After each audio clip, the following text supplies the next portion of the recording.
In a small town nestled between rolling hills and dense woods, there was an old, whispered tale, the forest of cap and shadow.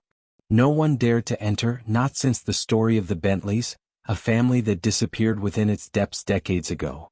Hunters, hikers, even scientists avoided the forest. Yet its pull was magnetic to the curious and for some, irresistible. Elle had always been fascinated by the unknown.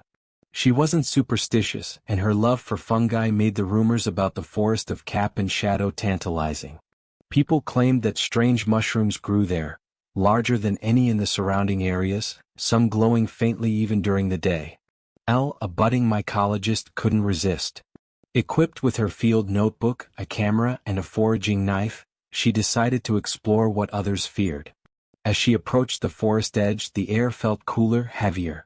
The tree trunks were wrapped in vines, their bark dark and damp. Mushrooms clustered around their bases, their caps stretching wide like open hands.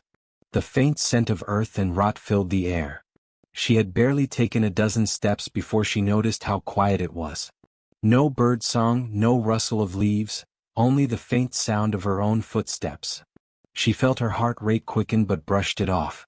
It was just a forest after all.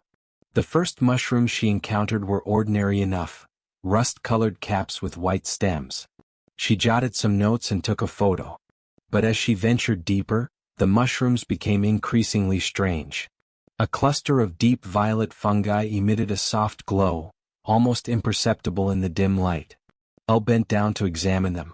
When she brushed one with her glove, she felt an odd resistance, like the mushroom was pushing back. She yanked her hand away. Deeper into the woods, the mushrooms grew taller and denser, some reaching up to her waist, their caps patterned with spirals and stripes that seemed to ripple when she stared too long. Elle couldn't deny that something felt unnatural. Yet she couldn't bring herself to leave. Her fascination was stronger than her fear. She found a massive mushroom with a golden cap and a thick, gnarled stem.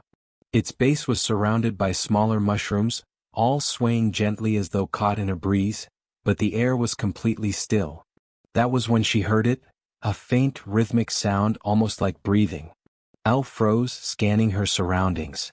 The sound was coming from beneath the golden mushroom. Slowly she knelt to peer under the cap. There, nestled between the gills, was a cluster of tiny, pale shapes. At first she thought they were insects, but as her eyes adjusted, she realized they weren't insects at all. They were small, human-like figures, each no bigger than her fingernail. They were staring at her. Her breath caught in her throat as the tiny figures began to move, climbing down the stem of the mushroom. Their movements were jerky but purposeful. Elle scrambled back, her heart pounding. "Hello?" she whispered, half hoping it was all a trick of her imagination. The tiny figures didn't respond.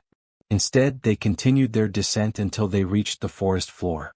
They stood there in a loose circle, still staring at her with eyeless faces. She reached for her camera with trembling hands and snapped a photo. The flash startled them. They recoiled, then scattered into the underbrush, vanishing as quickly as they'd appeared. Elle let out a shaky laugh, trying to convince herself she'd imagined it. But the image on her camera screen told her otherwise. The light in the forest began to change, dimming unnaturally fast. She glanced at her watch, barely midday, yet it felt like dusk. The air grew colder, and the mushrooms around her seemed to lean inward as though they were watching. That was when she noticed the spores.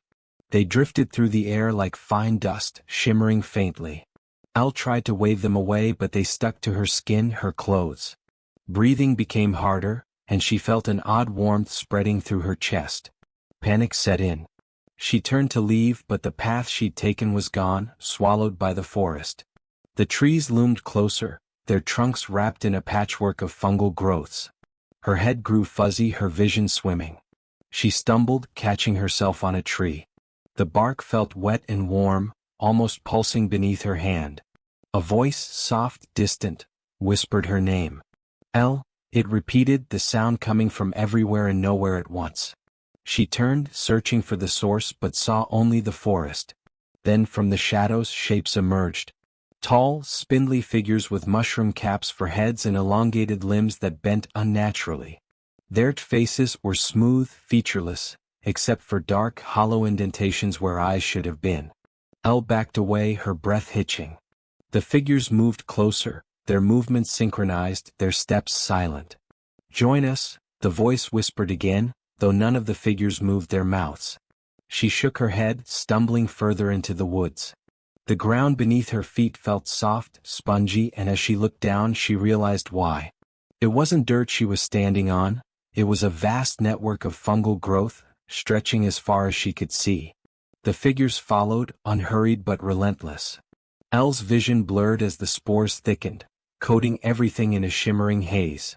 She felt a strange warmth in her limbs, as though the forest was pulling her in, claiming her. Her legs gave out and she fell to her knees. The golden-capped mushroom loomed ahead, its glow pulsating rhythmically. She crawled toward it, drawn by a force she couldn't resist. As she reached the base, the tiny human-like figures reappeared, emerging from beneath the mushroom's cap. They swarmed around her, their eyeless faces tilted upward as though examining her. Elle tried to scream but no sound came. The warmth in her chest spread, rooting her in place. Her skin prickled, and she realized with mounting horror that something was growing from her arms, tiny white threads breaking through the surface. The figures began to climb her, their touch cold and alien. The golden mushroom pulsed brighter, and the voice whispered once more, "Welcome home." When Elle's friends reported her missing, a search party ventured into the forest. They found no trace of her, only her camera, lying beneath a massive golden-capped mushroom. The photos on the camera were blurred and strange, images of towering fungal figures and tiny pale shapes, almost human. No one returned to the forest after that.